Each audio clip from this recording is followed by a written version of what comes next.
17-year-old boy was fatally shot with an assault weapon Sunday just feet from a Catholic church in Chicago. The Chicago Sun-Times reports the shooting, believed to be gang-related, happened as Mass was celebrated inside. The south and west sides of Chicago have been plagued by gang violence for years. This year has been especially violent, with 66 homicides in the month of May alone. Chicago is now on pace to far surpass last year's homicide total of just under 500. Star Parker is with Urban Cure, Center for Urban Renewal and Education.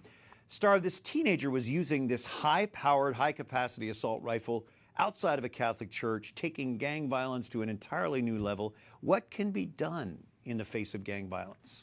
Well, we need to focus attention on what really matters. We have a moral crisis in our country today. When you think about the slaughter of so many innocent inside of the womb, Brian, is it any wonder then that this wanton disregard for life and property has reached our youth, and now they're absolutely out of control, that they would be that close to a church, celebrating Mass, and just totally disregarding life itself? We're hearing a lot about gun control in the face of terror attacks, but also gang warfare. Is gun control the answer?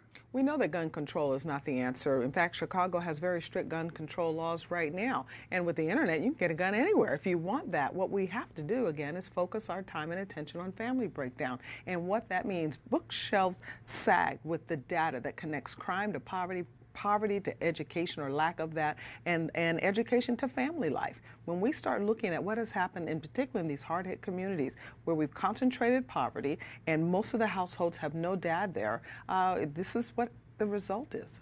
This is where you do your work with Urban Cure. In these centers of poverty, of minority communities, how is the gun control debate playing there?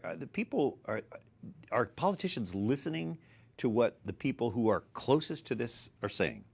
Well, I think the politicians have their own agenda, as you notice that the left and the right constantly back and forth about should we control gun laws and do something to violate the Second Amendment in the country, and then you have those that say absolutely not, we're going to protect there. But what's happened on the ground, the people are uninformed about what is really causing this type of concentration of poverty and this type of concentration of this violence and crime.